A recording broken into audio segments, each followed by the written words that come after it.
Good morning, everyone, and welcome to the Dalles Chamber Community Affairs.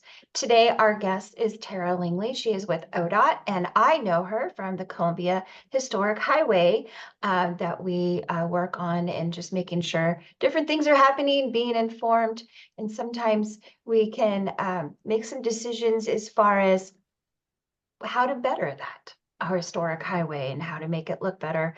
But also the most important part is the efficiency, the safety, and the progress. So she is here to give us some other updates along with that.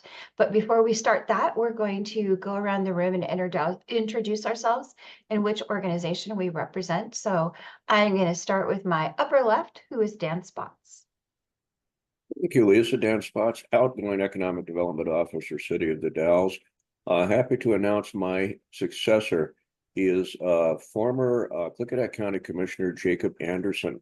Jacob is going to be starting on Monday, and I will be working with Josh Chandler, Community Development Director, to onboard Jacob and introduce him to all of you and many others around the region, including some of the key projects we're working on with the city, urban renewal, the Brownfields project. And Tara, I appreciate the committee's support for our grant application. We received feedback already. They like it. They want to see some revisions, which is always promising. So thank you very much. Appreciate your support. That's it for me. Thank you, Dan. Corliss? Good morning, everyone. Corliss Marsh. I'm with Habitat for Humanity, the Senior Center and the library and the College Foundation. Just got back from Portland from a 3-day conference for Habitat. That was wonderful, the training. And also coming up, Everything Cherry. My quilt group is putting on the quilt show on Saturday. And along with Victor at the Herbring House, there'll be quilts for sale there. One interesting note about the quilt show is we're going to have a quilt that is a featured quilt. It's a quilt made in 1895 from the Sandoz family. And it has ties to St. Peter's Landmark. So everybody come Saturday after the parade, just drop by, it's free, and we'll have quilts on display. Awesome, thank you. That sounds like a fun thing to go see, is that quilt. That'll be kind of cool to have. That's right, just drop by and see it while you're waiting for the parade or whatever. Okay, I'll do my best. All right, Dave Peters. Good morning, everybody. Dave Peters, Columbia Cascade Housing, Mid-Columbia Housing Authority. No big news other than, again, last week and into this week, they signed papers for Rand Road. I'm assuming there'll be the groundbreaking, ceremony soon. So keep an eye out for that. Thanks. Great. Thank you. Scott McKay. Good morning, everyone. Scott McKay, Community Liaison for Circles of Care that connects volunteers with older adults who need some kind of periodic support. Circles of Care is also involved with the Dementia-Friendly Wasco County Partnership. And one of our focus areas has been respite care, providing respite care for those who are living, for those who are caring for someone living with dementia, and provides a safe place for those individuals to be. And so it's exciting to announce that at the Mid-Columbia Senior Center board meeting, they have approved the application for a grant, for a two-year grant to offer respite care at the senior center for 1 day a week for 4 to 6 hours. And that's pretty exciting. Tracy Morgan from the Oregon Alzheimer's Association made us aware of that grant, and the board approved it. So now the hard part is we have to put together the grant, and it's due on the 25th of April. So we have a short timeline, and it's a daunting effort, but one of the things we are looking for are letters of support. They always help a grant application. So anyone who would like to offer provide a letter of support, I can give you the information. So I will be talking with you, Lisa, and sometime today or tomorrow. Yeah, preferably today or tomorrow, because next week will be a little crazy with Cherry Fest. So, but definitely count us in. We will do a letter of support both for the senior center as a member and you as a member, but also for that. So I really want to thank. Excuse me, Scott. Maybe a few key points and address in the chat box. We can copy it directly into a letter template and then rewrite it. If you, Or you can just Okay. email us. Just email I, us. no, All right. I'll make sure I get my contact information in there, and Yeah. I just Work on really that. want to thank the Mid-Columbia Senior Center Board for doing this. So we'll see if we can actually get the grant. So we'll find Okay. out. Okay, Perfect. thank you. Thank you. Dave Peters. Yeah, I already talked. Oh, sorry. You're in two different spots. And I was like, wait a Oh. minute. Yes. All right. Heather does not have a mic. Heather Land, she is a communication specialist with Wasco Electric Co-op, and she does not have any new updates for today. Phil, do you want to give us some updates or introduce yourself? I'll try here. This is Phil Brady. I'm in the gorge here driving to Salem today to meet with some legislators. Can you hear me? Yes, we can. All right. And with regard to, yesterday, the county commission had a town hall meeting in Mosier, and residents, with regard to this historic highway, residents spoke of a couple concerns. I will speak these now since I'm on the road, might lose contact. One is cars speeding through Mosher, and the other has to do with the bicyclists. There's one person who complained they always pull into her driveway and poop on her driveway because it's a little secluded. To which I responded, "Oh, I will keep that in mind when I go past your house." And otherwise, look forward to hearing things and staying in touch. Thank you. All right. Thanks for those notes. With that, I am going to, I already put into your chat the link to the Northwest Cherry Festival page. All things cherry are happening. There's opportunities, there's voting, there's contest, there's competitions, and then of course, all of the standard stuff for next week. Everything unfolds and begins on Friday, a week from tomorrow. But there's voting and all of those things happening right now. Also, tomorrow is the deadline for many of our activities to register and be a part of. So please check it out, share it with other businesses. We need some more on our cherry trail. We also need more in our window decorating contest. And then you can also, while you're there, vote for your favorite littles. They can be voted on once a day. So it just is that community engagement that helps this festival better. We're working with Coin TV to do some promotion there, beginning on either the weekend or next week to help bring some people, but we're emphasizing the cherry trail. So if there is not a business on it, or you know of a business, get them on there. It doesn't mean they guaranteed are getting guests, but it gives them the exposure, the advertising, and they can do a promotion to help get somebody there. And it's all for free for them because of our sponsors. So just pay attention to that link up above so that we can make sure of that. We are full on vendors in the open air market, but we are not full on the community fair, which is Saturday only. So it's a great opportunity for your nonprofit or your group or organization to have some exposure without having to be there all 3 days. So that's just from 10 to 4 on Saturday in the Discounts Plus parking lot. Mike has donated that very graciously for us to use. So with that, that's all things cherry. If you have any questions, just reach out to our staff. We're back here in up to our necks in cherries, but that's okay. It's awesome. It's fun. So we'll be doing that. So with that, I want to bring our guest, Terra, on and to give us some updates. And Terra, I'll look to see if there's any questions or hands raised and try to call out when you take a breath and a pause. That way we can get everybody voiced and heard. Great. And how long approximately would you like me to speak? I didn't ask that before.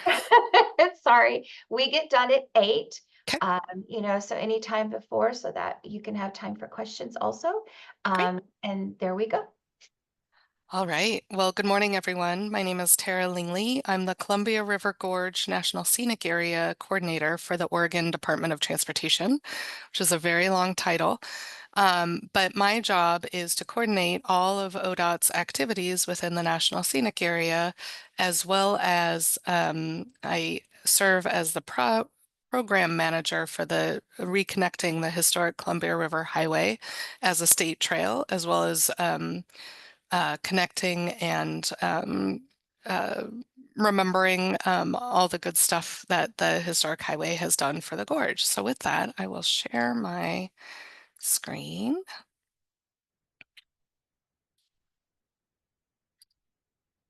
All right. How's that look? Looks good. Great. All right, so I'll talk generally about the historic highway, and then I'll give some updates on the segment that just opened, which is my background photo, and what's to come. So the historic Columbia River Highway is was built 100 years ago by a couple of visionaries that wanted to bring folks generally from Portland out to the Columbia River Gorge, taking in these breathtaking views while not detracting from either the environment or the sorry, I'm trying to combobulate my screen here. You know, not taking away from the views, the environment, or the natural grandeur that was the gorge. So in that vein, we are working to develop a world-class destination to draw visitors from around the world that hike, cycle, use strollers to experience the Columbia River Gorge as it was meant to be seen. So slowly, at human speed, not at 65 plus miles an hour, and really bringing folks to those cascading waterfalls, the tunnels, and then also the towns along the way. So we have what we call the 3 R's. So remember, restore, reconnect. And many of us take the historic highway for granted, but it provides that access to nature, is an opportunity for active transportation. It's also a transportation facility. So, we really want to tie back to that historic, recreational, and economic significance that was the historic highway. It's a 100-year-old facility. Things that are 100 years old need a lot of love and restoration. So, we are continuing to do that work as we extend as well. And then reconnect. So I really want to share kind of the progress we've made and how we get to where we're going. All right, so 1913 to 1922, the historic Columbia River Highway was built. It's a challenging place to build a road, as you all know, because we have to close it sometimes in the winter and the summer due to various natural phenomena. So, the historic Columbia River Highway was designed in a challenging area, but it was also designed to be beautiful.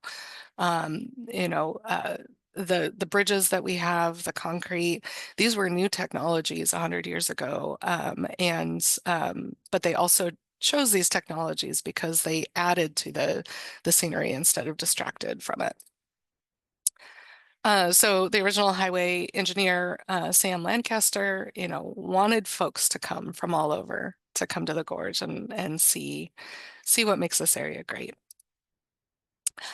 So after World War II, our cars became bigger and faster, and the desire was to get from point A to point B instead of really enjoying the ride along the way. So there were parts of the historic Columbia River Highway that were disconnected. When the river level route went in, it was 1 lane in each direction. And then we expanded in the 60s to 2 lanes in direction, which is the modern I-84 that you see today. And with that, in our constrained environment, sections of the historic Columbia River Highway were disconnected or destroyed to make way for the I-84. So as we've restored the state trail, we've had to kind of sneak it in alongside I-84. So this photo actually is a very good representative of that, is that, you know, I-84, we're right along the side. We try and get off into the woods when we can because it's a much nicer route. But a lot of the state trail has to go directly along I-84 because that's where the flat land is, where the historic highway was, and, you know, the easiest and most direct way to connect folks. While this area has seen lots of change, the landscape has stayed pretty much the same. Post 1986, when the National Scenic Area was signed, you know, the effort really changed to conservation and enjoyment of the natural scenic area. And that brings us to, unfortunately, the built elements didn't survive. Some of the built elements didn't survive the 100 years. So this is a historic view of the historic Mitchell Point Tunnel. It had viaduct or bridge over land connecting it. It was about 250 feet, had 5 adits or windows. And this is an example of one of the unique solutions that the designers had to overcome the difficulty of building a linear transportation facility in a very nonlinear area, such as the gorge, with cliffs and, you know, trains and rivers, et cetera, kind of constraining where and how they could build. So unfortunately, the Mitchell Point Tunnel was removed when we widened I-84, the original. First, it was closed in 1950 because modern vehicles couldn't navigate. You can see how narrow it was. And the rock in this area is quite crumbly. So almost immediately they had rockfall issues. And you know, if you think of a historic Model T, they didn't have much protection on the top. So it was quite a safety issue from the start. And it was pretty quickly closed. And then, you know, these pieces of the historic highway were kind of forgotten, destroyed or forgotten. So since 1986, when the National Scenic Area Act was signed, ODOT as well as the National Scenic Area were tasked with reconnecting the abandoned segments with a trail through the gorge. And, you know, we're re-recognizing the historic Columbia River Highway as a beautiful, vital role of reconnecting these communities in the gorge. And I think that's what I wanted to say here. So the historic Columbia River Highway stretches from Troutdale, so the eastern part of the Portland metro area, all the way to the Dalles. And there's two different flavors of historic Columbia River Highway. There's the drivable segments, which are seen here in kind of the dark gray. And then there's the bicycle and pedestrian exclusive sections, which are seen in this kind of turquoise color. So there are 3 distinct sections of the bicycle and pedestrian facility, what we call the Bonneville section, because it's right near Bonneville Dam, the Mitchell Point section, because Mitchell Point is kind of that keystone. And then we have the Twin Tunnels section. So all in all, when everything is complete, we'll have about 22 miles of exclusive bicycle and pedestrian, with about 51 miles of drivable historic Columbia River Highway, for a total of 73 miles between those two communities. So what we have yet to do is kind of in this green and this orange. So we've blown up this Mitchell Point Tunnel segment.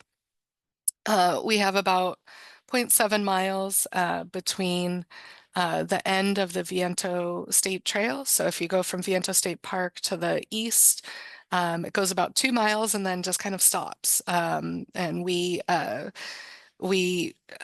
went out to bid for that project, the bids came in much higher than the funding available, so we phased it. So we have that gap.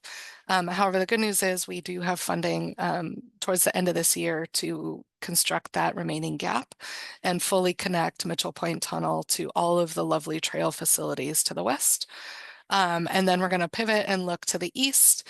We have some funding for the Mitchell Point Drive segment, as well as an undercrossing under I-84. And then we don't have funding. We're looking for funding to reconnect from the undercrossing all the way into the city of Hood River. And then we're functionally done. However, I do recognize that the Eagle Creek staircase is a big barrier for a lot of folks. So our partners at the Forest Service have some funding to look at an alternatives analysis to see how to replace the Eagle Creek stairs with something that's a little more accommodating for all bicycles, including kind of non-traditional bicycles, as well as those with need for ADA compliant facilities. So with that, I'll jump into the fun stuff. The Mitchell Point Tunnel quietly opened last month. However, we had a lovely dedication on November 16th of last year. We wanted to open it up. We know that folks were itching to go out there and see what the tunnel looked like. The new tunnel is 655 feet long, so it's almost, it's between 2 and 3 times longer than the original. However, we did manage to have a throwback design in that we have 5 adits or openings similar to the original tunnel that bring in light and air as you walk along it. So with that, I'll share some photos. This was our very successful opening. We're estimating over 450 folks joined us for that celebration, which is huge, a huge win. We were not expecting that many people and promptly ran out of coffee and cookies, much to my children's chagrin, because they did not get cookies when they came because they came a little bit later. But the most remarkable thing is nobody could drive to. We did not allow folks to drive their private vehicles to the trailhead because the trailhead is quite small because of the National Scenic Area requirements. And so we were worried that we were going to, create a traffic issue. So we required folks to either get on a shuttle or start at Viento State Park and take kind of a temporary pedestrian path. And despite that, we still had about, 450, almost 500 folks show up as per our estimate. People were super excited. We had ribbon cutting, we had some speeches, and then we let folks loose in the tunnel. And we had some folks that remembered traveling the tunnel as children. So that was lovely, talking about how wonderful it was. It was the highlight of the trip between Portland and Hood River and the Dalles. And they're so excited to see it again. And just awe at, what us and all of our partners accomplished to bring Mitchell Point Tunnel back. So you may ask, what did you do between November and March? Well, we had a lot of challenging work to do.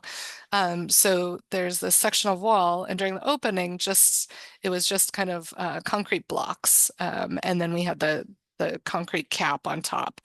It didn't have this lovely stone, what we call a stone veneer or stone facade. So we create the wall with concrete blocks, and then we put some lovely Columbia River Gorge basalt on the outside to kind of mimic the original rock walls that we see in the original segments of the historic highway. So that work needed to happen. And the inside work is it's Mitchell Point is very windy. It's just west of Hood River. We know that Hood River is very windy. This ledge specifically is quite exposed.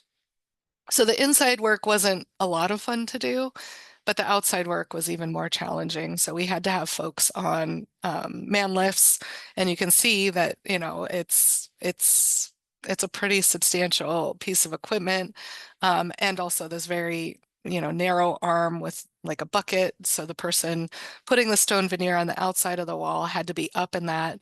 And there's a wind limit. So if the wind got above a certain mile per hour, they had to shut it down and come back. So the work wasn't a lot, but it was a lot of coordination. It was very weather dependent. And so we had to, it took a moment to do. The other thing that we did is we put these lovely basalt bands. So similar to the roadway of 100 years ago, we have a very specific eye towards our design elements and connecting that through line from the historic highway to the new state trail. And as part of that, we have a very involved, at least has been in part of these design conversations. A lot of thought goes into these, do we sandblast these concrete pieces? What does where do we source the basalt so it looks consistent with what else we have out there in the gorge?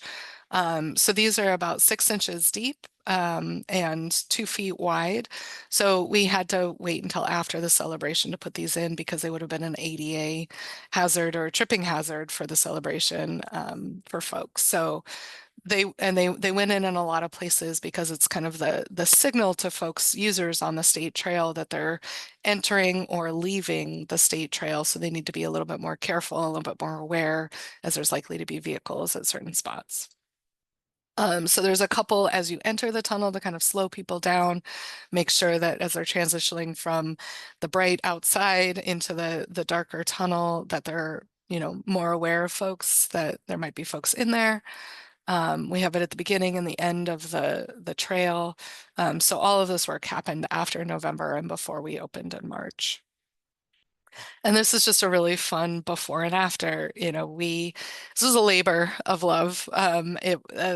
Mitchell Point Tunnel, or Mitchell Point itself, they blasted to do the original tunnel, then we reblasted to do the new tunnel. The rock has been a little traumatized, and while we did core samples to understand the nature of the rock, every time we blasted, it was a new experience. So the west side of the tunnel had really small, chunky rock that just kind of disintegrated when we blasted. The west side of the tunnel had bigger, thicker pieces. So it was difficult. It was technically complex, but we made it happen, and the results speak for themselves, I think. So just some fun views. This is approaching the western side of the tunnel. Just these breathtaking views across the river, up and down the river. These views haven't been seen for 70 years since the tunnel was filled in and then removed from Mitchell Point. So it's lovely to bring folks back out and invite them to see this. This is the upgraded parking lot. We expanded the bathrooms, so there's 2 restrooms now. About 18 parking spaces and a couple of picnic areas. I was out there a couple Fridays ago and there were people sitting and having their picnic, which was challenging because it's real windy. So hold on to your napkins. But it is a lovely place to sit and eat. And this is kind of the approach as you take exit 58 off of Interstate 84. This is what greets you. We have the white wooden rail, and then you can come in and park and use the restroom, walk along the tunnel, and take in the views. So I'll pause there. Lisa, do we have any questions on that piece? Not yet. Do we have some questions from the group? I can, couple questions. Sure. Hey, Phil. Once again, Phil Brady. I'll put these together and you can separate them out. One is, I think that there'd be an opportunity, and you may have already been exploring this, to work with the transportation, the buses in the gorge. I'm thinking the link bus especially, to move bicycle riders from one point to another so that they can have trips without having to do the entire trip, like a one-way shuttle. Another is, I spoke to one of the men who was working on the tunnel inside, and with regard to how crumbly the rocks was, he said, and could you explain a bit more of this, that they would drill a bit in and then inject epoxy into the face of the wall and then let that cure as to make it a bit more stable? Yeah, go ahead. Those are great questions. Thank you. Yes, we actually, Columbia Area Transit, which is the Hood River Transit Authority, did put in an application to be able to serve various trailheads, a lot of the trailheads along the historic highway state trail. Unfortunately, they were not successful in their funding application.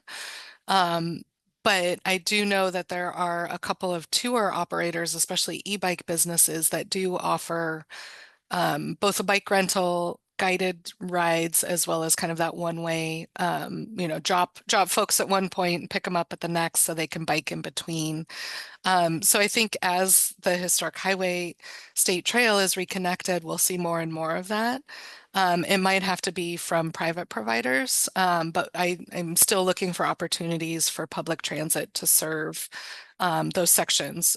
We do have the Columbia Gorge Express, which again is operated with CAT, and they stop at Gateway, Multnomah Falls, Cascade Locks, and Hood River. And then I know that there's connections that can take you into the Dalles. As to your second question, yes, there is a lot of rock stabilization work at Mitchell Point Tunnel itself. We have a lot of rockfall mesh on the outside where folks are able to walk along those cliffs. Safety is our number one priority as we design and then construct these projects. So we have rockfall mesh, we have rockfall fences. Inside the tunnel, we did what we call rock bolting. So that's probably what you were described, is they drill a hole in, they put a steel rod in, they grout it, they let it cure, and then they have a plate on the outside that they tighten. And it basically acts like a staple. If you can imagine, the bolt goes in, the plate goes on the outside, and then they tension it, so they squeeze it. So the rock is all kind of contained and held together by these steel rods and the epoxy and everything. Hopefully that answers your question.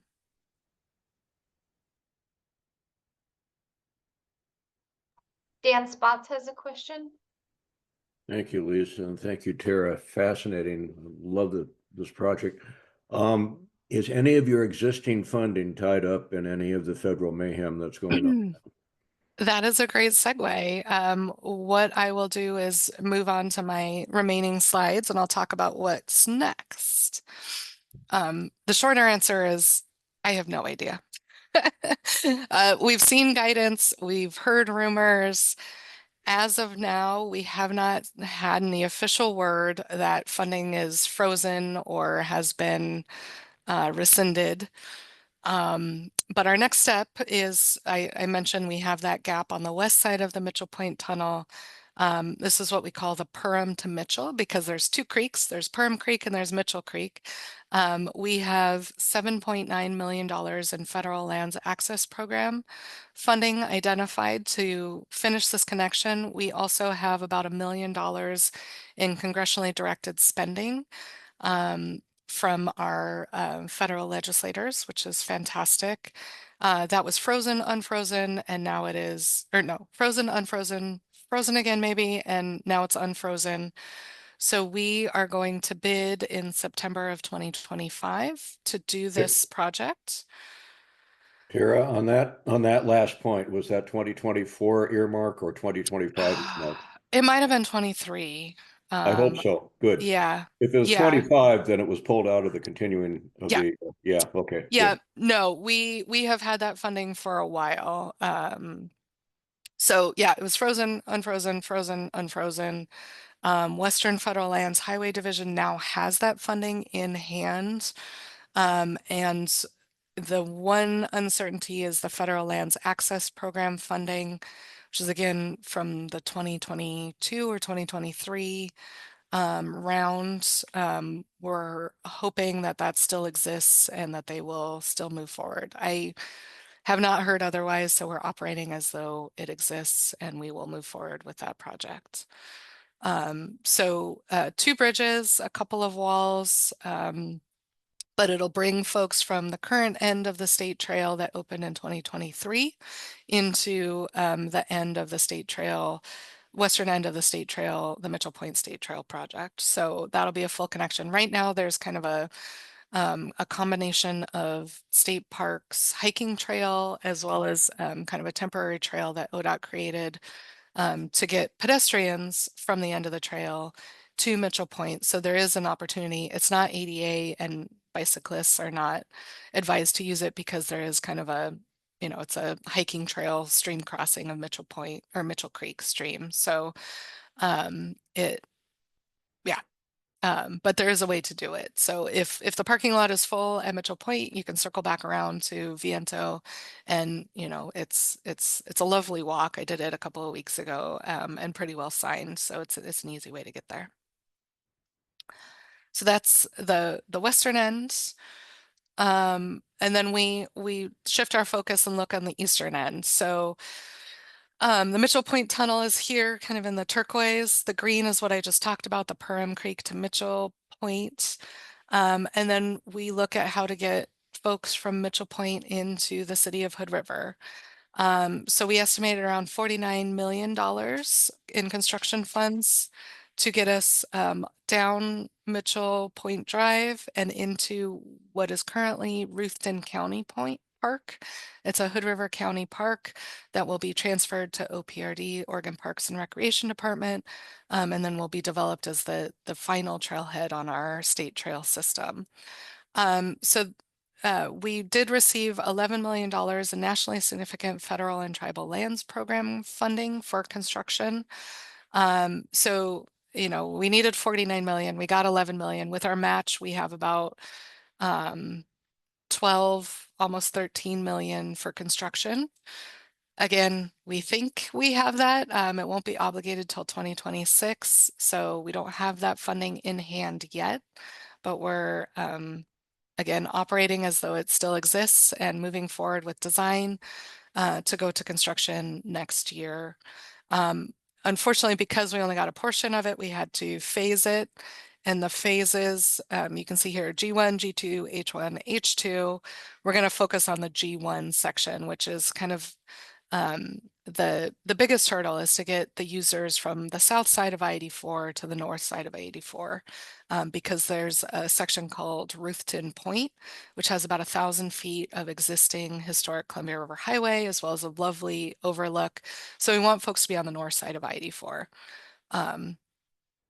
So what that looks like is there's an on-ramp from Mitchell Point Drive currently onto I-84. So we'll be creating a separated trail. And the reason it's separated is because Mitchell Point Drive is steeper than the 5% ADA allowance. So putting the historic highway on Mitchell Point Drive would make it steeper than 5%. And we had some safety concerns and some ADA considerations to get folks down to cross under I-84. So we have this section along Mitchell Point Drive that'll be separate and removed from the drive, and then we'll create the undercrossing of I-84. And that's, as you can imagine, creating a new tunnel under I-84 is not inexpensive. So that's where almost $13 million will get us. And with that, that's the end of my presentation. I've put my email on the slides here. We also have a website. I also put in the chat, we do an annual progress report, which lays out kind of where we are, where we're going. And I put a link to that in the chat as well.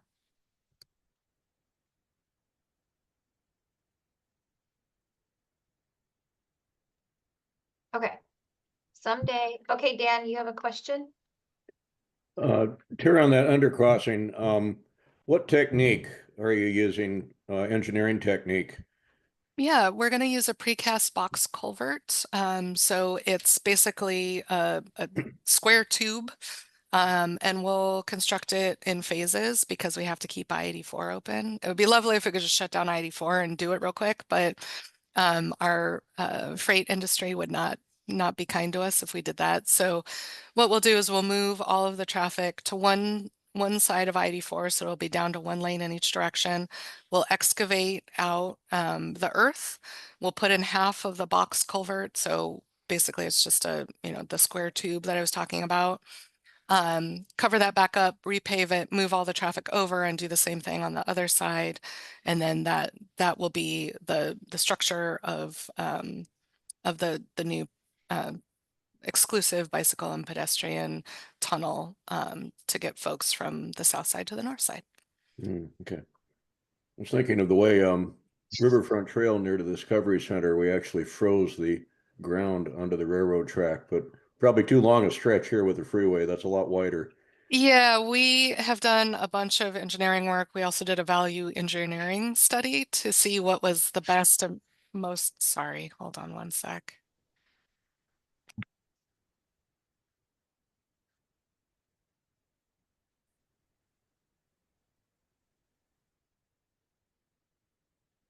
Sorry, children are, That's so okay. they're very I excited love this it. morning. Great. Love it. Working from home. Sorry. Oh, yeah. We did a value engineering study. We looked at all the different ways we could do it. We looked at just pushing a circular culvert through, which I think did require freezing the ground. Because it's ID, you know, the rail line is very important to not disturb, but there was just enough unknowns that we, you know, if there's a big boulder there, I-84 is constructed on fill. Yeah. So there could be some unknowns that we just wouldn't know that could potentially make that not viable, or, you know, we'd get halfway through and have to do what we're gonna, you know, what we're planning to do anyways. So to our knowledge, this is the best, most efficient, effective way to create that undercrossing. Good luck and keep up the good work. Thank you. These are great questions. I love them. This is Phil Brady. Another idea, or something to be aware of, and I'm sorry I don't have the date at hand because I'm driving, but all of this also has to do with the Columbia Gorge Scenic Area, which is having problems with its funding coming from the Washington State Legislature. The Wasco County Commission is going to have a meeting, a town hall meeting, and I believe it's May 6th or May 8th. Once again, I apologize, I don't have my calendar available to discuss the Gorge Commission issues. That'll be in the Dalles. Thank you. Yeah, I've been following that. I attend most of the Gorge Commission meetings. So yeah, the Gorge Commission is very, you know, important in making sure that they're setting policy for the National Scenic Area. On the Oregon side specifically, all of the counties implement the National Scenic Area in their county code. So, you know, if funding for whatever reason is removed from the Gorge Commission, I don't see my work changing all that much because I still have to follow the county code. So yeah, I'm very interested in seeing how that works because, of course, Oregon legislature matches whatever the Washington legislature, or, you know, each state matches what the other state puts in. So if Washington goes to 0, Oregon goes to 0, and that I know that the Gorge Commission is looking at that and monitoring that quite closely.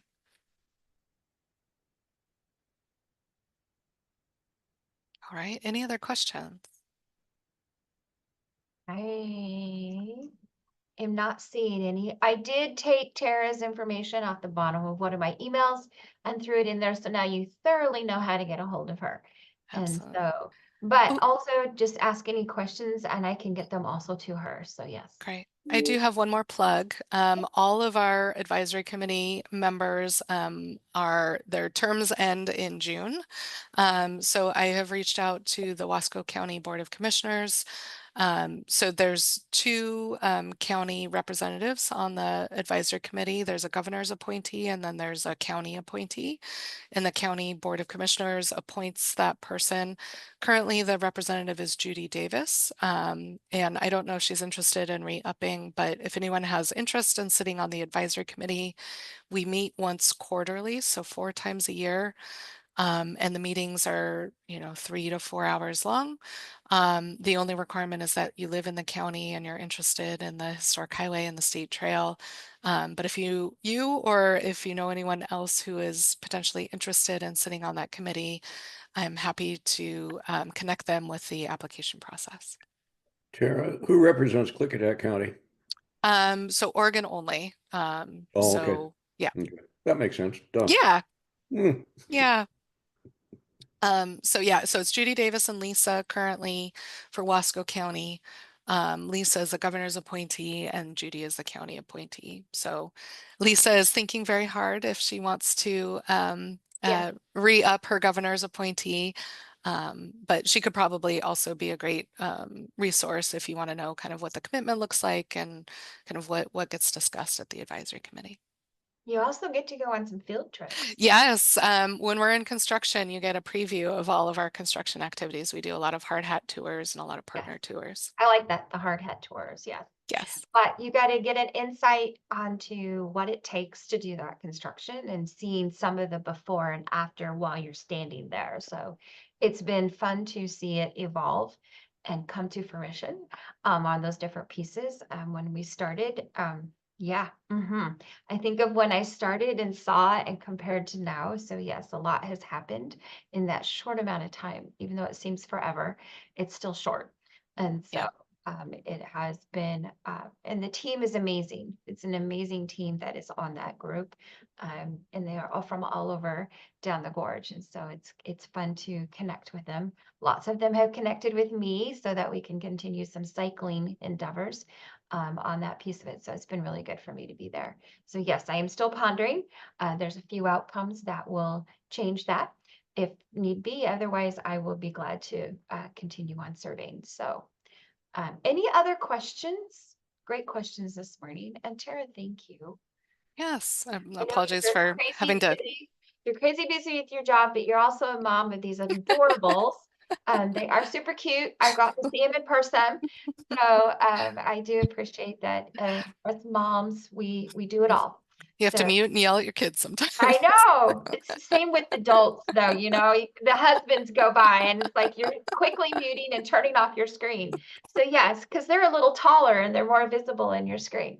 So, but if we don't have any more questions, I'm gonna let everyone take off and go get one extra cup of coffee. I need to think a quad shot this morning. And then don't forget all things that Cherry Festival that really does support our community. We have data showing that we bring anywhere from 13 to 15,000 people in our downtown over 3 days. So this is huge for our community. So let's, we can use volunteers also.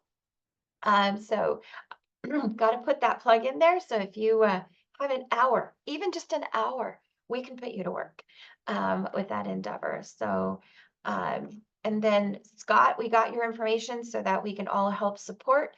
That'd be an amazing service that you guys could offer to our community as that respite care. It's so essential.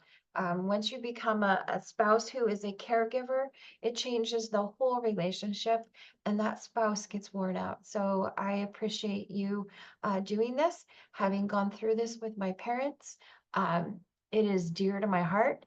So let me know what I can do personally and as a chamber.